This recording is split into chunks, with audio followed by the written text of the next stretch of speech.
প্রকৃতির রুদ্রতপ্ত ললাটে আজ এক নতুন তিলক। জীর্ণ পুরাতনকে বিদায় জানিয়ে আজ নববর্ষের প্রথম প্রভাত। চারদিকে অকাল বৈশাখীর চঞ্চলতা নেই, বরং তপ্ত রোদেও এক অদ্ভুত সজীবতা মিশে আছে বাতাসে। আজ বাঙালির প্রাণের উৎসব, মাটির টানে ঘরে ফেরার আর নতুন করে বাঁচার শপথ নেওয়ার দিন। বসন্তের শেষ ধূলিকণা ঝেড়ে ফেলে প্রকৃতি আজ নব সাজে সেজেছে, যেন বহুকাল আগের কোনো হারানো সুর আবার নতুন করে বেজে উঠেছে প্রভাতী সেই সুরে। তৃষার জন্য আজকের দিনটা একটু অন্যরকম। কলেজের ফাংশন, তাই ব্যস্ততার শেষ নেই। দর্পণের সম্মুখে দণ্ডায়মান তৃষা নিজের প্রতিবিম্ব দেখে সে নিজেই যেন কিছুটা দ্বিধান্বিত। শাড়ি পরার অভ্যাস খুব একটা নেই, কিন্তু আজ তো নিয়মের বাইরে যাওয়ার দিন। তার পরনে শুভ্র রঙা লাল পেড়ে শাড়ি, কপালে একটা ছোট্ট লাল টিপ আর হাতে রেশমি চুড়ির রিনঝিন শব্দ। হাঁটুসম কৃষ্ণ কালো তার কেশরাজ আজ বাঁধনহারা, তাতে নেই কোনো কৃত্রিমতার ছোঁয়া, কেবল একগুচ্ছ সুগন্ধিত বেলি ফুলের গাজরা শোভিত সেথায়। সদ্য ফোটা গোলাপের পাপড়ির ন্যায় ঠোঁট জোড়া আবৃত মৃদু রঞ্জকে। পাশেই দাঁড়িয়ে ছোট্ট টুইঙ্কেল, তার তুলতুলে দেহটাও আবৃত তৃষা মতোই শুভ্র রঙা লাল পেড়ে শাড়িতে। সাজগোজ, হাতির চুড়ি, চুলের গাজরা সব মিলিয়ে যেন তৃষারই এক ক্ষুদ্র সংস্করণ। তৃষা মুচকি হেসে টুইঙ্কেলের সম উচ্চতায় বসে তার তুলতুলে চোয়ালে শব্দ করে চুমুখেল। তোমাকে আজ ভীষণ আদুরে লাগছে কিউটি পাই। টুইঙ্কেল কোমরে হাত দিয়ে একটু ঢং করে দাঁড়িয়ে বলল, বানি, দেখো দেখো, আমি একদম তোমার মতো হয়েছি না? এই দেখো তোমার মতো চুড়ি, তোমার মতো ফুল, শুধু তোমার মতো ওই কপালে গোল লাল রঙের ওটা টিপ বসছে না কেন আমার? তৃষা হাসতে হাসতে ড্রয়ার থেকে একটা বড় লাল টিপ বের করে টুইঙ্কেলের ছোট্ট কপালে বসিয়ে দিয়ে বলল, এই নাও, এখন তো তুমি পুরো আমার ডুপ্লিকেট। খিলখিলিয়ে হেসে উঠল টুইঙ্কেল। মিষ্টি স্নিগ্ধ সেই হাসির লহরী প্রতিধ্বনিত হলো কক্ষ জুড়ে। তার হাসিতে মৃদু হাসল তৃষাও। কিছুক্ষণের মাঝে এই তৃষা আর টুইঙ্কেল একে অন্যের হাত ধরে দ্রুত সিঁড়ি দিয়ে নামছিল উদ্দেশ্য ড্রয়িং রুম। সিঁড়ির ধাপগুলোতে ওদের নুপুরের নিকবন আর চুরির রিনঝিন শব্দ মিলেমিশে এক অপূর্ব সুরের সৃষ্টি করছিল। আর্য নিচে দাঁড়িয়ে ঘড়ির দিকে তাকাচ্ছিল। তৃষার কলেজে বর্ষবরণ অনুষ্ঠান হওয়ায় তৃষা আর টুইঙ্কেলকে নিয়ে যাবে সে নিজেই। পরনে তার নেভি ব্লু রঙের পাঞ্জাবি, হাত দুটো ফোল্ড করা। সে বরাবরের মতোই সময় নিয়ে বেশ সচেতন। কিন্তু সিঁড়িতে পায়ের শব্দ পেতেই সে যখন ঘাড় ফেরাল, মুহূর্তেই তার চোখের মনি স্থির হয়ে গেল। তৃষার সেই শুভ্র বসন আর লোহিত পার যেন শরতের মেঘে গোধূলির রাঙা আলোর প্রতিচ্ছবি। তার উন্মুক্ত কেশদামের মেঘবরণ আধারে বেলি ফুলের শুভ্রতা এক মায়াবী বৈপরীত্য তৈরি করেছে। আর্যর তীক্ষ্ণ দৃষ্টি আজ যেন পথ হারালো। সে এতদিন তৃষাকে কেবল এক চঞ্চল, ক্ল্যামজি মেয়ে হিসেবে দেখে এসেছে, কিন্তু আজকের এই ধ্রুপদী সাজে তৃষাকে দেখে তার দৃষ্টি থমকে গেল মুহূর্তেই। ললাটের সেই সিন্দুরবরণ টিপ আর আখিপল্লবে মাখা কাজলের স্নিগ্ধতা আর্যর হৃদস্পন্দনে এক পশলা অচেনা শিহরণ জাগিয়ে দিয়ে গেল। আর্যকে এভাবে স্তব্ধ হয়ে তাকিয়ে থাকতে দেখে তৃষা কিছুটা কুঁচকে গেল। সে আমতা আমতা করে বলল, দেরি হয়ে গেল খুব। আসলে আমি তো শাড়ি পরতে পারি না। আর টুইঙ্কেলকে রেডি করতে গিয়ে আর্যর ঘোর কাটল। সে নিজের গাম্ভীর্য ফিরে পাওয়ার এক ব্যর্থ চেষ্টা চালিয়ে হালকা কেশে গলা পরিষ্কার করল। অতঃপর হাত ঘড়িটা ঠিক করতে করতে একটু আড়চোখে তাকিয়ে বেশ রাশভারী স্বরে বলল, আপনাকে তো অনেক আগেই রেডি হতে বলেছিলাম। টাইম ম্যানেজমেন্টের ওপর আপনার কোনো দিনও দখল আসবে না। তবে সে একটু থামল। তার চোখের সেই কঠোরতা যেন এক মুহূর্তের জন্য নরম হলো। গভীর কণ্ঠে সে বলল, তবে এই বাঙালি সাজটা আপনাকে বেশ স্যুট করেছে। You are looking, I mean, decent. আর টুইঙ্কেল, আমার লিটিল প্রিন্সেসটাকে তো আজ একদম মিনি বানি মনে হচ্ছে। টুইঙ্কেল খুশিতে আর্যর পা জড়িয়ে ধরে বলল, পাপা, বানি বলেছে আমাকে নাকি ফেইরি লাগছে। তুমি বলো বানিকে বেশি কিউট লাগছে না? তুমি দেখেছো বানির চুলে কত সুন্দর ফুল? আর্য ম্লান হাসল। সে তৃষার চোখের দিকে সরাসরি না তাকিয়েও যেন তার ওই কাজলরাঙা আখির মায়া অনুভব করতে পারছিল। সে দ্রুত গাড়ির চাবির রিংটা আঙুলে ঘোরাতে ঘোরাতে বলল, ওকে, ডান। কমপ্লিমেন্ট সেশন শেষ। এখন জলদি গাড়িতে উঠুন, নইলে পহেলা বৈশাখের জ্যামে কলেজের ফাংশন শেষ হয়ে যাবে আর আপনাকে গেটের সামনে দাঁড়িয়েই নববর্ষ পালন করতে হবে। Let's move. আর্য এগিয়ে যেতেই তৃষা মনে মনে গাল ফুলিয়ে ভাবল, অসহ্য, লোকটা কি একবারও মন খুলে বলতে পারল না যে আমাকে সুন্দর লাগছে? শুধু ডিসেন্ট বলেই দায়িত্ব শেষ? আস্ত একটা আনরোম্যান্টিক রোবট। তৃষা পরক্ষণেই নিজের ভাবনায় নিজেই জিভ কাটল। মনের গহীনে একরাশ অস্বস্তি দানা বাঁধল। সে দ্রুত টুইঙ্কেলের হাত ধরে আর্যর পিছু পিছু হাঁটতে শুরু করল। মনে মনে নিজেকেই শাসন করল সে। ছি তৃষা, তুই এসব কি ভাবছিস? উনি রোমান্টিক হন কিংবা আনরোম্যান্টিক তাতে তোর কি? উনি তো স্রেফ টুইঙ্কেলের পাপা। তার কাছ থেকে রোমান্টিক কমপ্লিমেন্ট আশা করাটা তো আকাশকুসুম কল্পনা। আস্ত একটা খাম্ব টাইপ রোবটের থেকে ডিসেন্ট শব্দটা শুনতে পাওয়াও তো বর্ষর মিরাকল। গাড়ির কাছে আসতেই আর্য ড্রাইভিং সিটে বসে দরজা খুলে দিল। তৃষা আর টুইঙ্কেল পেছনের সিটে গিয়ে বসল। আর্য রিয়ার ভিউ মিররে একবার তৃষার প্রতিবিম্বের দিকে তাকালো। কাজল কালো চোখে তৃষার সেই বিভ্রান্ত চাউনি আর ওষ্ঠাধরের মৃদু কাঁপুনি আর্যর নজর এড়াল না। সে গাড়ি স্টার্ট দিয়ে শান্ত স্বরে বলল, বেল্টটা ঠিকমতো লাগিয়েছেন তো? জ্যামের কথা মাথায় রেখে বলছি, রাস্তায় কিন্তু বেশ কয়েকবার ব্রেক কষতে হতে পারে। আপনি যে পরিমাণে আনমাইন্ডফুল, তাতে কপালটা উইন্ডস্ক্রিনে ঠুকে না গেলেই হলো। তৃষা বিরক্তিতে চোখ উল্টালো। বিড়বিড় করে বলল, হো, সারাক্ষণ শুধু ইনস্ট্রাকশন আর ভয় দেখানো। একটা দিনও কি শান্তি নেই? টুইঙ্কেল মাঝখানে বসে দুই হাততালি দিয়ে উঠল। সে জানলার কাচের বাইরে উৎসুক চোখে তাকিয়ে আছে। রাস্তায় লাল সাদা পাঞ্জাবি আর শাড়ি পরা মানুষের ভিড় দেখে সে দারুণ উচ্ছ্বাসিত। সে আর্যর দিকে তাকিয়ে বলল, পাপা, পাপা, দেখো কত বেলুন। আমরা কি মেলাতে যাব না? বানি কিন্তু আমাকে প্রমিস করেছে। আর্য ট্রাফিক সিগন্যাল গাড়ি থামিয়ে বলল, বানি যখন প্রমিস করেছে, তখন নিশ্চয়ই মেলায় নিয়ে যাবে। তবে তৃষা, আপনার ওই ঝুড়িভর্তি প্রমিসগুলো ফুলফিল করার সময় যেন টুইঙ্কেলের সেফটির দিকেও খেয়াল থাকে। মেলায় প্রচুর ক্রাউড থাকবে, সো বি কেয়ারফুল। তৃষা জানালা দিয়ে বাইরের আকাশের দিকে তাকিয়ে রইল। রোদ চড়া হলেও বাতাসের আমেজটা বেশ মিষ্টি। গাড়ি যখন কলেজের গেটের সামনে এসে থামল, তখন চারদিকে উৎসবের ধুম। ঢাকের শব্দ আর মানুষের কোলাহলে আকাশ বাতাস মুখরিত। আর্য গাড়ি থেকে নেমে তৃষার জন্য দরজা খুলে দিয়ে দাঁড়িয়ে রইল। তৃষা গাড়ি থেকে নামতেই আর্য হঠাৎ নিচু স্বরে বলল, ও হ্যাঁ, যাওয়ার আগে একটা কথা। আজকের ফাংশনে অযথা ছোটাছুটি করবেন না। আমি 1 ঘন্টা পর পিক করতে আসব। ফোনটা যেন সাইলেন্ট মুডে না থাকে, ওকে? তৃষা মাথা নাড়িয়ে সম্মতি জানালো। সে টুইঙ্কেলকে নিয়েই এগিয়ে গেল ভেতরে। ঢাকা সিটি কলেজের সুবিস্তীর্ণ প্রাঙ্গণ আজ যেন এক টুকরো লাল সবুজের বাংলা। চারদিকে আলপনার আলতো ছোঁয়া, বাঁশের বাখারিতে রঙিন কাগজের ঝালর আর মাটির সরাচিত্রের সমারোহে এক লৌকিক আভিজাত্য ফুটে উঠেছে। বৈশাখের তপ্ত দুপুরেও শান বাঁধানো চত্বরে শিরীষ গাছের ছায়া যেন এক স্নিগ্ধ চাদর বিছিয়ে রেখেছে। ঢাকের গুরু গুরু শব্দ আর এসরাজ সেতারের মূর্ছনা মিশে গিয়ে এক চিরায়ত উৎসবের আবহ তৈরি করেছে, যেখানে আধুনিকতার ভিড়েও ঐতিহ্যের সুবাস অমলিন।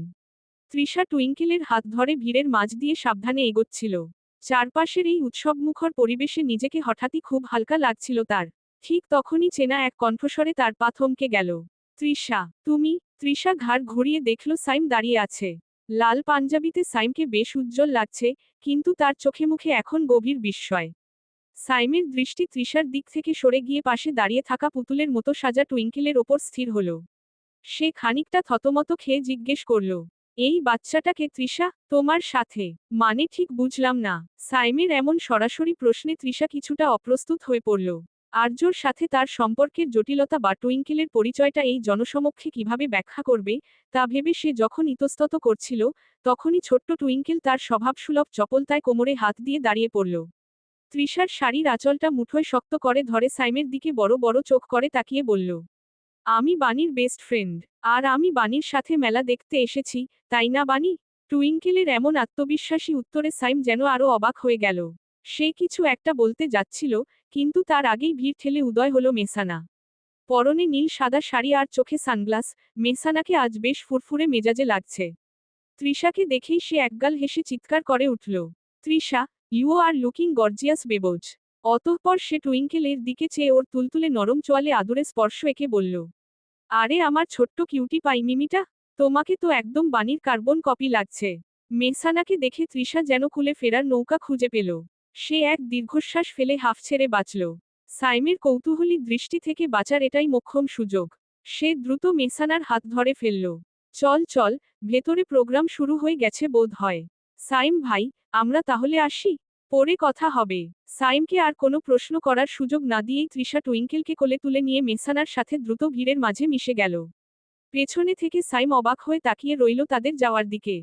সঙ্গীতের নোট, আরে বৈশাখের বিকেল বেলায় তোমায় নিয়ে বকুলতলায় প্রেমের একখান গান শোনাবো। পাখিরা ডাকবে মনে রং লাগবে। পাখিরা ডাকবে মনে রং লাগবে। কিছু মিষ্টি মধুর স্বপ্ন সাজাবো। প্রেমের একখান গান শোনাবো। সঙ্গীতের নোট। পহেলা বৈশাখের সেই তপ্ত দুপুর। ঢাকা সিটি কলেজের প্রাঙ্গণ তখন এক মায়াবী রূপ ধারণ করেছে। চারদিকে ঢাকের বাদ্যি আর বাঁশির সুরে যেন এক আদিম গ্রামবাংলার প্রাণস্পন্দন জেগে উঠেছে। কলেজের সুবিস্তীর্ণ মাঠের এক কোণে তৈরি করা হয়েছে সুসজ্জিত এক মঞ্চ, যার চারপাশ আলপনা আর রঙিন কাগজের শিকলে মোড়া। আর্য কলেজের গেট দিয়ে ভেতরে প্রবেশ করতেই এক অপূর্ব সুলহরি তার কানে আছড়ে পড়ল। কথা ছিল সে 1 ঘন্টা পর তৃষা টুইঙ্কেলকে নিতে আসবে, কিন্তু অফিসের একঘেয়েমি আর মনের কোণে জমে থাকা এক অঘোষিত অস্থিরতা তাকে সময়ের আগেই এখানে টেনে এনেছে। ডার্ক সানগ্লাস পরিহিত আর্য ভিড়ের মাঝ দিয়ে এগোতে এগোতে তার দৃষ্টি হঠাৎ থমকে গেল মঞ্চের ওপর। মঞ্চের মাঝখানে শুভ্র বসন আর লোহিত পাড়ের এ অপরূপ মায়াবী মানবী, তৃষা। তার মেঘবরণ কেশে দুলছে বেলি ফুলের গাজরাটি। সে একা নয়, একদল সখীর মাঝে সে যেন শরতের প্রথম শিউলি। মাইকে তখন বেজে চলেছে চিরচেনা গানটি। তৃষার প্রতিটি মুদ্রায়, হাতের প্রতিটি ভঙ্গিমায় আজ এক অদ্ভুত ছন্দ। পায়ের নুপুরের নিকবন মঞ্চের কাষ্ঠফলকে এক অদ্ভুত মাদকতা ছড়াচ্ছে। তার ডাগর চোখের কাজলি মায়া আর অধরের সেই চপল হাসি আর্যর হৃৎস্পন্দনকে যেন এক মুহূর্তের জন্য থামিয়ে দিল। আর্য মন্ত্রমুগ্ধের মতো দাঁড়িয়ে রইল। সে কখনো ভাবেনি, এই চঞ্চল আর অগোছালো মেয়েটির ভেতর এমন এক ধ্রুপদী শিল্পী লুকিয়ে আছে। তৃষার প্রতিটি ঘূর্ণিপাকের সাথে সাথে তার শাড়ির আঁচলটা উঠছে মৃদুমন্দ বাতাসে। স্তব্ধ আর্যর নির্বাক দৃষ্টি তৃষাতে স্থবির। পেছনে থেকে হঠাৎ একটা ছোট শরীর তার পা জড়িয়ে ধরল। পাপা, পাপা, দেখো দেখো, বানি কি সুন্দর ডান্স করছে। আর্য নিচু হয়ে টুইঙ্কেলকে কোলে তুলে নিল। টুইঙ্কেলের চোখে মুখে তখন রাজ্যের উত্তেজনা। সে আর্যর কানে কানে ফিসফিস করে বলল, জানো পাপা, বানি না ফেইরিদের মতো ওড়না উড়াতে পারে। সবাই বানিকে তালি দিচ্ছে, দেখেছ? আর্য ম্লান হাসল, তবে তার চোখ সরল না মঞ্চ থেকে। নাচ শেষ হতেই করতালিতে মুখরিত হলো চারপাশ। তৃষা হাঁপাতে হাঁপাতে স্টেজ থেকে নিচে নামল। কপালে জমা বিন্দু বিন্দু ঘাম বিন্দু মুক্তার ন্যায় চিকচিক করছে, সংজ্ঞাহীন তার সৌন্দর্যকে বাড়িয়ে দিচ্ছে বহুগুণে। আর্য আর টুইঙ্কেল তৃষার দিকে এগোতে চাইল, ঠিক তখনই কোথা থেকে উদয় হলো সাইম। Trisha, just মাইন্ডা blowing. তুমি যে এত ভালো ডান্স করো, আগে তো কোনোদিন বলনি। You are the star of the stage. সাইমের এই অতিরিক্ত প্রশংসা তৃষাকে কিছুটা অস্বস্তিতে ফেলল। সে ইতস্থ হয়ে বলল, থ্যাংক ইউ, অ্যাকচুয়ালি অনেকদিন পর তো চাই একটু নার্ভাস। সাইম যেন আরও এক ধাপ এগিয়ে এল। আরে নার্ভাসনেস কিসের, আমি তো ভাবছি তোমাকে আমাদের ক্লাবের প্রোগ্রামগুলোতেও। সাইমের কথা শেষ হওয়ার আগেই পেছনে থেকে এক রাশভারী আর শীতল কণ্ঠস্বর ভেসে এল। Trisha, I think you are done for the day. Trisha আর সাইম দুজনেই চমকে পেছনে ফিরল। আর্য দাঁড়িয়ে আছে, এক হাতে টুইঙ্কেল, অন্য হাত পকেটে। তার চেহারায় এক অদ্ভুত কাঠিন্য, যা দেখে সাইমের হাসিমুখটা মুহূর্তেই ম্লান হয়ে গেল। আর্য সাইমের দিকে সরাসরি না তাকিয়ে তৃষার দিকে স্থির দৃষ্টিতে চাইল। তৃষা কিছুটা ঘাবড়ে গিয়ে বলল, আপনি, আপনি তো 1 ঘন্টা পর আসার কথা ছিল। আর্যর চোয়াল শক্ত হয়ে এল। সেই শীতল কণ্ঠে বলল, টুইঙ্কেল হাংরি, আর মেইবি আপনিই ওকে প্রমিস করেছিলেন মেলা দেখাবেন প্লাস ফুচকা খাওয়াবেন। সো অন্যের সাথে গল্প করে সময় নষ্ট করার চেয়ে প্রমিস রাখাটা বোধহয় বেশি জরুরি। আর্যর কণ্ঠে বিরক্তি স্পষ্ট। সাইম অপ্রস্তুত হয়ে একটু সরে দাঁড়ালো। আর্য তৃষার উত্তরের অপেক্ষা না করেই গাম্ভীর্যপূর্ণ কণ্ঠে বলল, চলুন, সামনের স্টলটাতে ভালো ফুচকা পাওয়া যাচ্ছে। অযথা এখানে ভিড় বাড়িয়ে লাভ নেই। অতঃপর এগিয়ে গেল সম্মুখ পানে। মধ্যগগন পার হয়ে বিকেলটা যখন কিঞ্চিত ক্লান্তির আবেশে মন্থর হয়ে আসছিল। গোধূলির আমন্ত্রণে কমলাভ রঙে রঙিন হচ্ছে দিগন্ত। টুইঙ্কেলের আবদারেই তাকে নিয়ে পার্শ্ববর্তী একটা মেলায় এসেছিল আর্য তৃষা। বর্তমান জনাকীর্ণ মেলা থেকে একটু দূরে নির্জন রাস্তার ধারের কৃষ্ণচূড়া গাছগুলোর নিম্নদেশ দিয়ে হাঁটছিল তিনজনে। মেলা থেকে বেরিয়েই আর্যর গাড়িটা বাগড়া দিল, কি একটা যান্ত্রিক ত্রুটির কারণে সেটাকে কাছের গ্যারেজে রেখে আপাতত হাঁটাপথেই এগিয়ে চলেছে তারা। তৃষার হাতে ধরা একগুচ্ছ ঝিলমিল বেলুন, মূলত কেনার টুইঙ্কালের জন্যই, তবে ঝিলমিল বেলুন তার পছন্দ হওয়ায় গুটি কয়েক নিজের জন্যেও নিয়েছে সে। বেলুনগুলো গোধূলির বাতাসে অবাধ্য হয়ে উঠতে চাইছে। তার পাশে ছোট ছোট পায়ে লাফিয়ে হাঁটছে টুইঙ্কেল।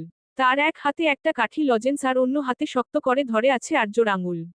টুইঙ্কেল হঠাৎ আকাশের দিকে তাকিয়ে বলল, পাপা, দেখো আকাশটা কেমন রেড, ঠিক বানির ওই টিপটার মতো, তাই না? আজও সম্মুখে তাকিয়ে রিকশা খোঁজার প্রচেষ্টায় দৃষ্টি ঘোরাতে ঘোরাতে বলল, সামহাউ লাইক দিস মাম্মাম। হঠাৎ দূর হতে ভেসে আসলো রিকশার টুংটাং শব্দ।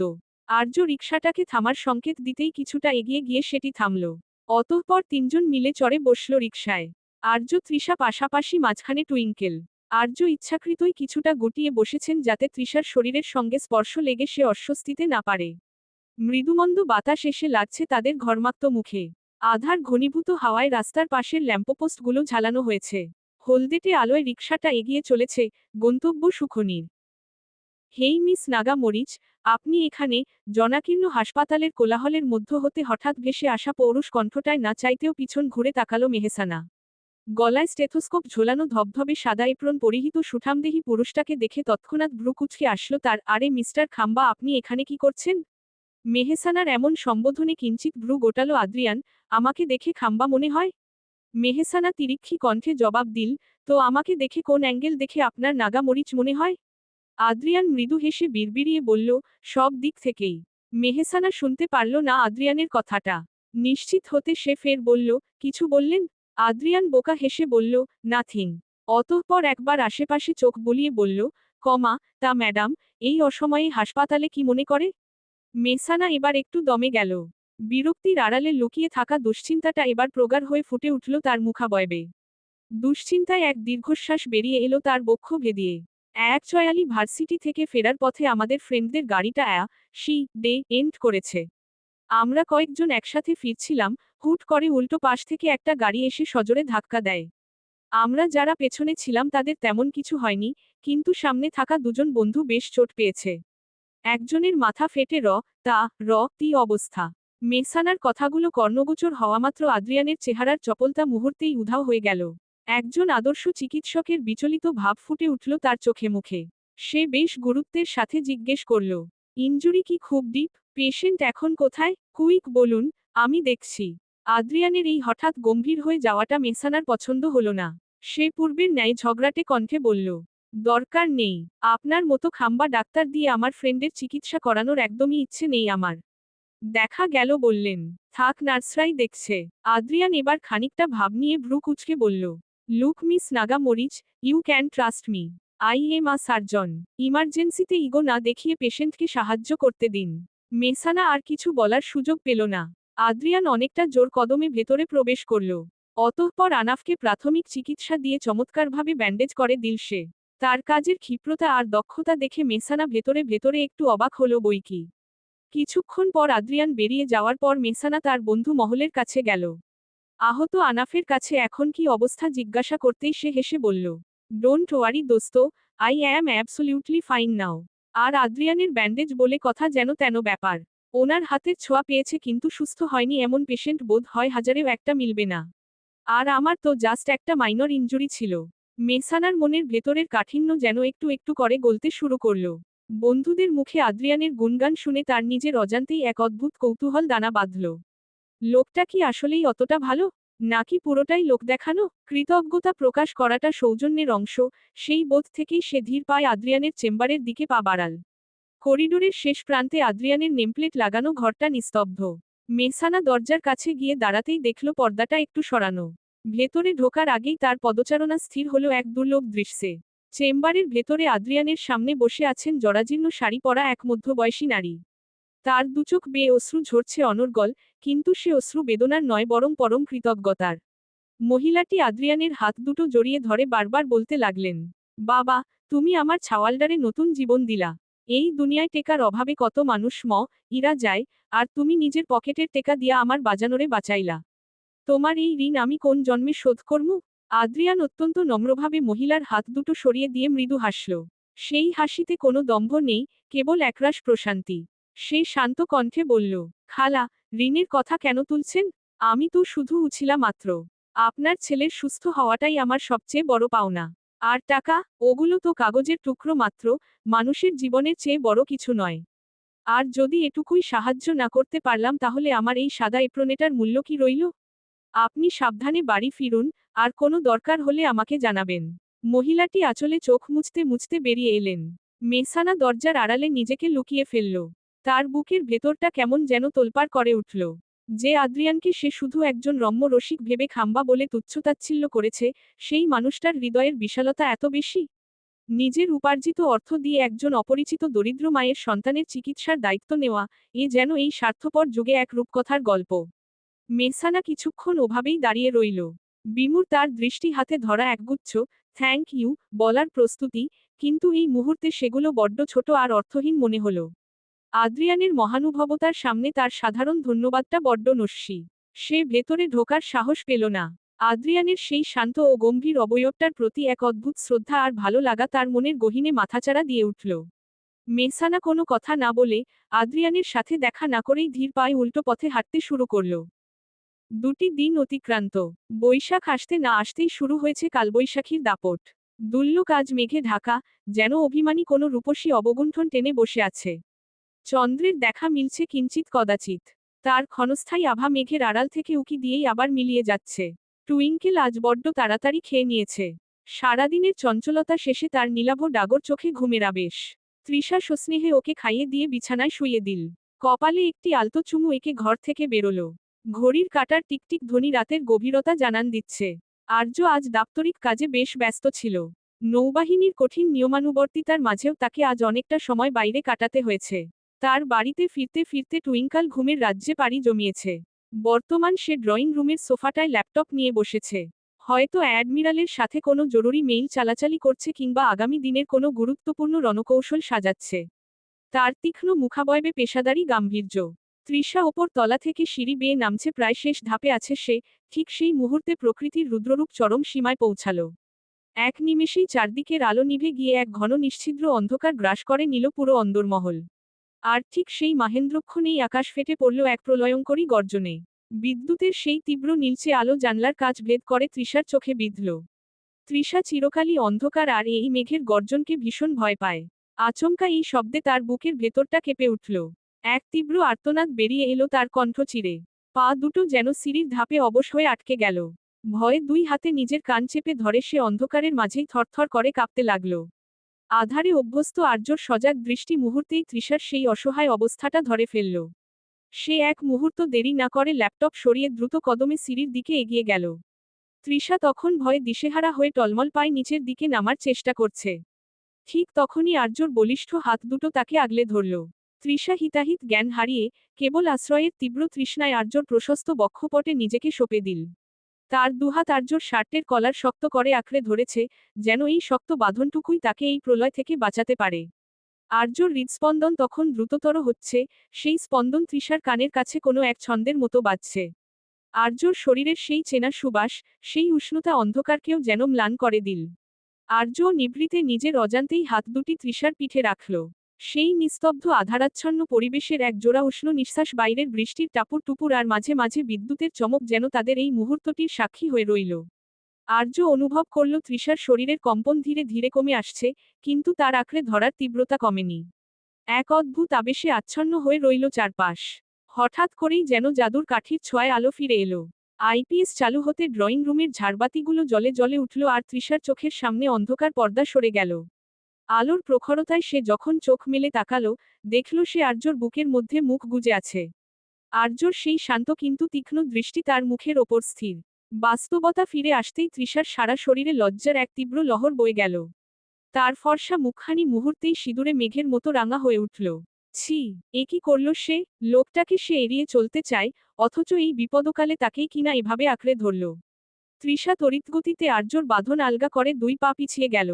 লজ্জায় তার মাথা নিচু হয়ে এলো। নিজের ওড়নাটা ঠিক করতে করতে সে প্রকম্পিত কণ্ঠে অস্ফুট স্বরে বলল, আমি আসলে বিদ্যুৎ চমকানো দেখে খুব ভয় পেয়েছিলাম। আমি বুঝতে পারিনি। আর্য স্থির দৃষ্টিতে তার দিকে তাকিয়ে রইল কিছুক্ষণ। অতঃপর নিচু স্বরে কেবল বলল, ইটস নরম্যাল। ভয় পাওয়াটা অস্বাভাবিক কিছু নয়। আর্যর গম্ভীর স্বরের সেই সহজ স্বীকারোক্তি তৃষার বুকে এক অদ্ভুত তোলপাড় সৃষ্টি করল।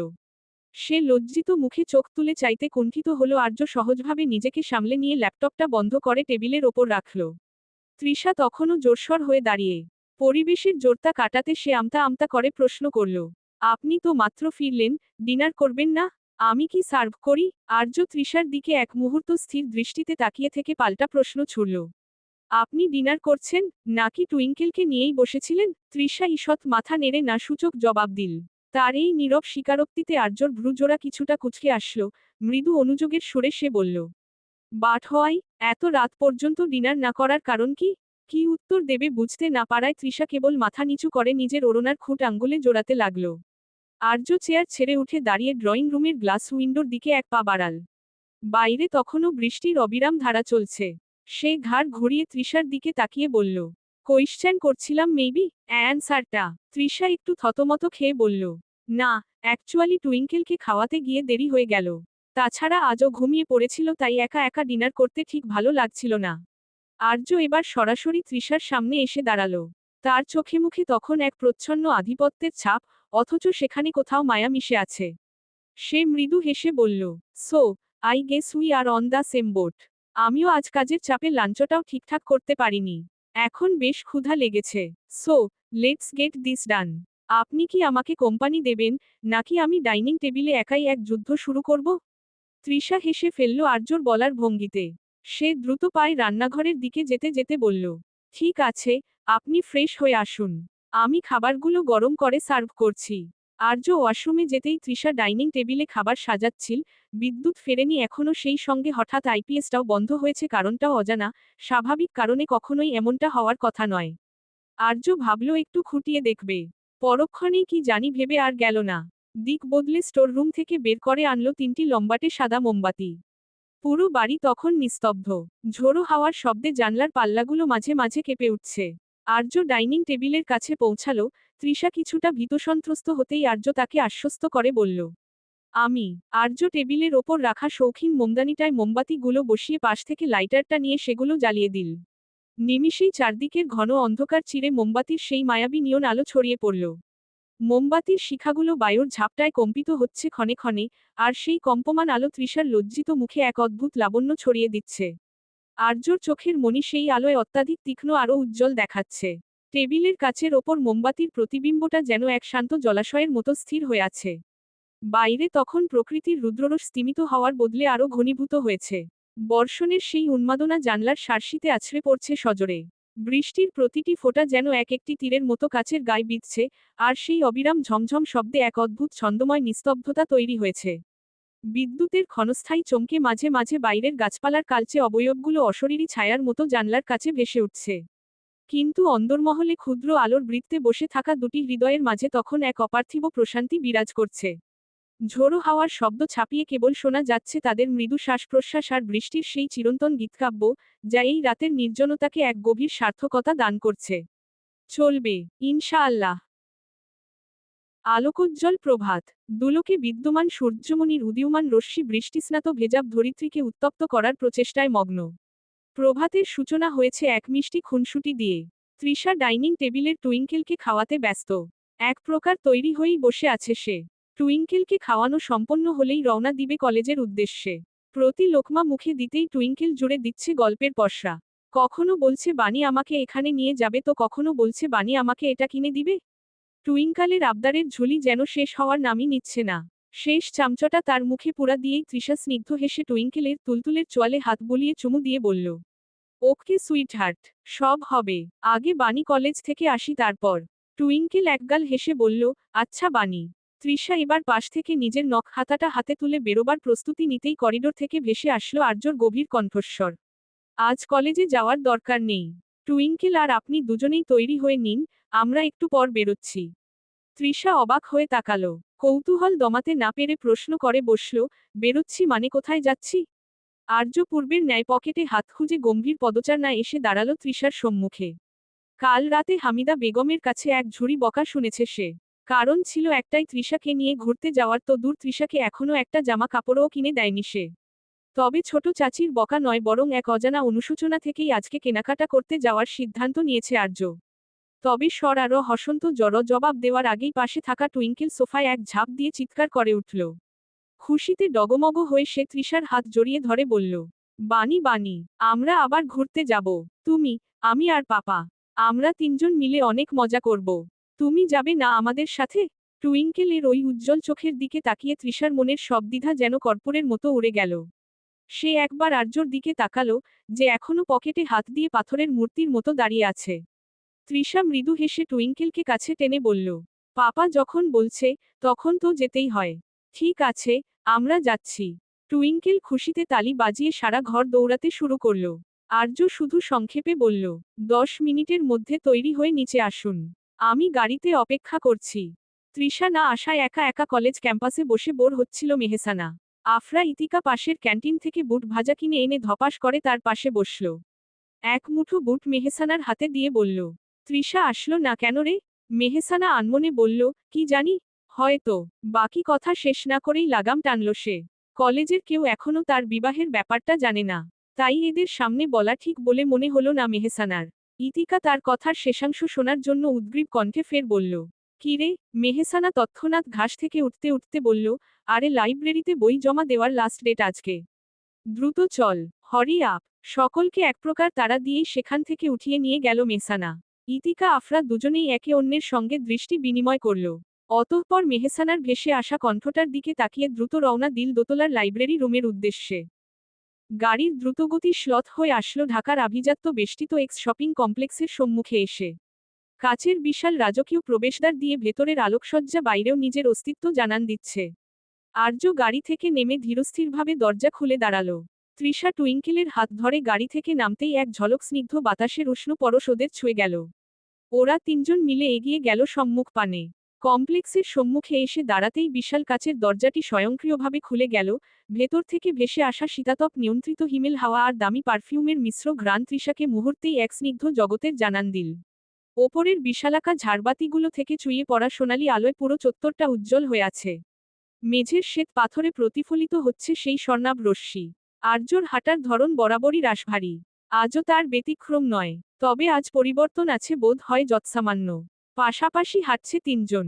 আর্য আর তৃষার কর্নিষ্ঠা আঙ্গুল নিজের তুলতুলের স্পর্শে ধরে আছে ছোট্ট টুইঙ্কেল। আর তৃষা আর্য পরম মমতাই আঁকড়ে আছে মেয়ের আদুরে হাতখানা।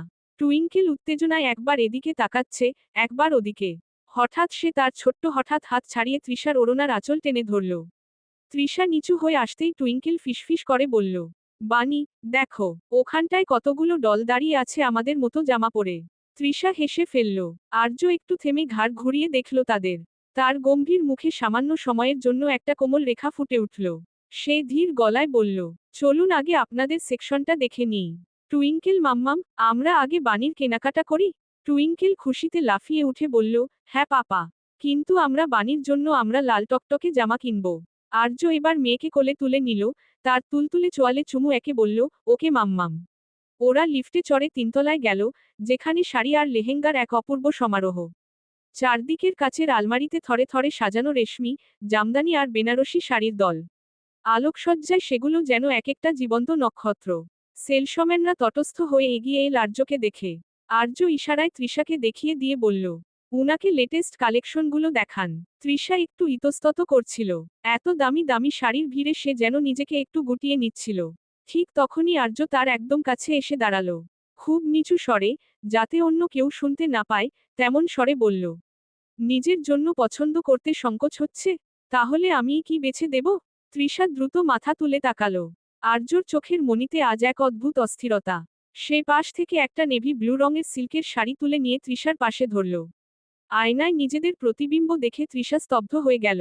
আর্যর তীক্ষ্ণ চোখ দুটো যেন তৃষার মনের ভেতরে পড়ে থাকা কোনো গোপন কাব্যের পাণ্ডুলিপি পড়ছে। টুইঙ্কেল পাশ থেকে চিৎকার করে উঠল, ওয়াও পাপা, বানিকে একদম ব্লু ফেইরির মতো লাগছে। তৃষার গাল দুটো মুহূর্তেই আবির রাঙা হয়ে উঠল। সে অস্ফুটে বলল, এটা অনেক দামি মনে হচ্ছে। আর্য শাড়িটা সেলসম্যানের হাতে দিয়ে ছোট করে বলল, দামের চেয়েও বড় কথা, নীল রংটা আপনাকে মানায় ভালো। এটা প্যাক করুন। প্রায় জোড়া 10 শাড়ি কিনল আর্য। তবে তৃষা একটু অবাক হল। সচরাচর শাড়ি পরে না সে। 3 পিস, সালোয়ার কামিজই তার নিত্যকার বসন। সে অবাক হয়ে আর চোখে কিছু বলার আগেই আর্য পার্শ্ববর্তী আরেকটা সেকশনে নিয়ে গেল তাকে। সেখানে পা রাখতেই চোখের সামনে ভেসে উঠল দেশি বিদেশি কারুকাজ করা সালোয়ার কামিজ আর 3 পিসের এক বিশাল সম্ভার। সিল্ক, জর্জেট আর সুতির ওপর সুনিপুণ হাতের কাজ করা প্রতিটি পোশাকই যেন এক একটা আভিজাত্যের প্রতীক। তৃষাকে থমকে দাঁড়াতে দেখে আর্য শান্ত গলায় বলল, actually I know you are not comfortable in sari. But প্রায়শই বিভিন্ন আত্মীয় আসে আমাদের এখানে অথবা বিভিন্ন অকেশনে যাওয়া পড়ে। যেহেতু আমি দেশে থাকতে পারি না, সো ওগুলো এক্সট্রা হিসেবে নিয়ে রাখলাম। এখন আপনি দেখুন ইউজুয়ালি পরার জন্য কোনগুলো আপনার পছন্দ হয়। তৃষা অপ্রস্তুত হাসল। আর্যর থেকে এমন উত্তর কল্পনাতীত তার। সে আলতো করে একটি প্যাস্টেল শেডের কামিজের ওপর হাত রাখতেই টুইঙ্কেল পাশ থেকে চঞ্চল হয়ে উঠল। বানি, এই যে দেখো, এটা একদম তোমার গায়ের রঙের মতো। এটা নাও না। টুইঙ্কেলের পছন্দ করা কামিজটি ছিল সাদা জমিনের ওপর হালকা গোলাপি সুতোর কাজ করা। আর্যর চোখের ইশারা পেয়ে সেলসম্যান দ্রুত এগিয়ে এসে একে একে আরও কিছু চমৎকার ডিজাইন বের করল। আর্য নিজে হাতে বেছে বেছে গাঢ় মেরুন, জলপাই সবুজ আর বাসন্তী রঙের আরও 10-12টি দামি 3 পিস সরিয়ে রাখল। তৃষা চোখ কপালে তুলে বলল, এতগুলো? আরে, আমি কি কোনো দোকান দিচ্ছি নাকি? দুটো নিলেই তো এনাফ। Nothing actually. কথা শেষ করল না আর্য। কথা ঘুরিয়ে বলল, ওকে, তাহলে এখানকার অল ডান। চলুন আমি একটু বেবি সেকশনে যাব। তৃষা বুঝল টুইঙ্কেলের কেনাকাটার উদ্দেশ্যে আর্যর বলা কথা। কিন্তু নিজের কথার জবাব না পেয়ে হৃদয় কিঞ্চিত কুঞ্চিত হল তার। বেবি সেকশনে পা রাখতেই এক অদ্ভুত রঙিন পৃথিবী চোখের সামনে উন্মোচিত হল। দেয়াল জুড়ে আঁকা কার্টুন চরিত্র, সিলিং থেকে ঝুলে থাকা বাহারি বেলুন আর নরম আলোর চঞ্চল নৃত্য সব মিলিয়ে জায়গাটা যেন কোনো রূপকথার দেশ। আর্যর কোল থেকে নেমে টুইঙ্কেল প্রজাপতির মতো উড়ে গিয়ে দাঁড়ালো সারিবদ্ধ ছোট ছোট ফ্রকের সামনে। সেকশনের দায়িত্বে থাকা মধ্যবয়স্কা এক ভদ্রমহিলা হাসিমুখে এগিয়ে এলেন। মার্জিত পোশাকে তার চেহারায় পেশাদারিত্ব ফুটে আছে। আর্য আর তৃষাকে একসঙ্গে দেখে তিনি এক মুহূর্তের জন্য থমকালেন, তারপর প্রসন্ন হাসিতে আপ্যায়ন করে বললেন, ওয়েলকাম স্যার।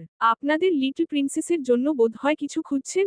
আর্য মাথা নেড়ে সায় দিতেই মহিলাটি টুইঙ্কেলের দিকে এগিয়ে গেলেন। টুইঙ্কেল তখন একটি হালকা আকাশী রঙের লেসি ফ্রক হাতে নিয়ে তৃষাকে দেখানোর জন্য অস্থির হয়ে উঠেছে। মহিলাটি টুইঙ্কেলের মাথায় হাত বুলিয়ে পরম মমতায় আর্য আর তৃষার দিকে তাকালে। তার চোখে মুখে এক ধরনের মুগ্ধতা। তিনি ধীর গলায় বললেন, মাশা আল্লাহ, আপনাদের তিনজনকে একসাথে দেখে চোখ জুড়িয়ে গেল। সচরাচর এমন পারফেক্ট ফ্যামিলি ইমেজ খুব একটা চোখে পড়ে না। মনে হচ্ছে কোনো ম্যাগাজিনের কভার থেকে উঠে এসেছেন আপনারা। তৃষা হঠাৎ এমন মন্তব্যে হকচকিয়ে গেল। গাল দুটো নিজের অজান্তে আরক্তিম হয়ে উঠল তার। সে কিছু একটা বলতে চাইল, কিন্তু মহিলাটি তার আগেই হাসতে হাসতে যোগ করলেন, দেখুন না, বাচ্চাটার চোখ দুটো ঠিক তার বাবার মতো তীক্ষ্ণ, আর হাসলে ওর চিবুকটা একদম তার মার মতো মিষ্টি দেখাচ্ছে। আপনাদের কম্বিনেশনটা সত্যিই খুব ব্লেন্ডেড। তৃষা অপ্রস্তুত হয়ে দৃষ্টি ঘুরছে এদিক ওদিক। আর্য বরাবরের মতো নির্বিকার, তার গম্ভীর মুখে কোনো ভাবান্তর নেই, শুধু চোয়ালটা সামান্য শক্ত হলো। টুইঙ্কেল তখন তৃষার হাত ধরে টানছে। বানি, দেখো না, আন্টি ঠিক বলেছে না, আমাকে তোমার মতোই কিউট লাগবে এই ড্রেসটাতে? তৃষা বিব্রত হয়ে টুইঙ্কেলের চুলে হাত বুলিয়ে দিতে দিতে বলল, হ্যাঁ সুইট হার্ট, খুব সুন্দর লাগছে। তুমি যা পছন্দ করবে তাই নেওয়া হবে। ভদ্রমহিলা এবার আর্যর দিকে তাকিয়ে বললেন, স্যার, আপনার ওয়াইফের টেস্ট খুব চমৎকার। উনি যেটা পছন্দ করছেন, সেটা আমাদের শোরুমের সবথেকে এলিগেন্ট পিস।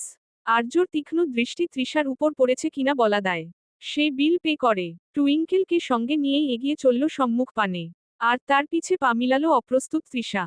শপিং কমপ্লেক্সের দোতলায় কাচের দেয়ালঘেরা এক অভিজাত ক্যাফে। ভেতরটা শান্ত, মৃদু জ্যাজ মিউজিকের সুর ভাসছে বাতাসে। বাইরে তখন দুপুরের রোদে শহরটা তপ্ত হলেও এই ক্যাফেতে বসন্তের এক স্নিগ্ধতা বিরাজ করছে। আর্য নিঃশব্দে পা ফেলে জানালার ধারের একটি টেবিল বেছে নিল। সেখান থেকে বাইরের ব্যস্ত রাজপথটা বড্ড চমৎকার দেখাচ্ছে। তৃষা আর টুইঙ্কেল মুখোমুখি বসল। টেবিলে রাখা কাচের ফুলদানিতে সতেজ রজনীগন্ধার গুচ্ছ থেকে একমদির ঘ্রাণ আসছে। আর্য ওয়েটারকে ইশারায় ডেকে মেনু কার্ডটা তৃষার দিকে এগিয়ে দিয়ে বলল, অর্ডার দিন। তৃষা অপ্রস্তুত ভঙ্গিমায় বলল, আমি কেন? ফর ফার্স্ট টাইম আপনি এসেছেন, সো অর্ডার আপনিই কনফার্ম করবেন। পাশ থেকে টুইঙ্কেল মিষ্টি স্বরে বলল, ইয়েস বানি, তুমিই অর্ডার করো। তৃষা মৃদু হেসে মেনু কার্ডে চোখ বুলাতে বুলাতে অপ্রস্তুত বোধ করছিল। সবকিছুর নামই কেমন অচেনা। টুইঙ্কেল সোফায় পা দুলিয়ে হাসিমুখে বলল, পাপা, আমি কিন্তু স্ট্রবেরি শেক খাবো। আর সাথে চিজ পিৎজা। আর্য হাসল। অতঃপর সে তৃষার দিকে তাকিয়ে শান্ত গলায় বলল, অপরিচিত খাবারের নাম দেখে ঘাবড়ে যাওয়ার কিছু নেই। আমি বরং সাজেস্ট করি, এখানকার স্পেশাল গ্রিলড চিকেন স্যান্ডউইচ আর কোল্ড কফি আপনার ভালো লাগবে। তৃষা শুধু মাথা নাড়ল। কিছুক্ষণের মধ্যেই টেবিলে খাবার সাজিয়ে দেওয়া হলো। কফির কাপ থেকে ধোয়া উঠছে, আর তার সাথে মিশেছে পিৎজার সুবাস। টুইঙ্কেল নিজের খাবার নিয়ে ব্যস্ত হয়ে পড়ল। তৃষা কফির কাপে চুমুক দিতেই দেখল আর্যর স্থির দৃষ্টি জানলার ওপাশে নিবন্ধ। তৃষা এক ঝলক সেদিকে তাকিয়ে পরবর্তীতে মনোনিবেশ করল খাবারে।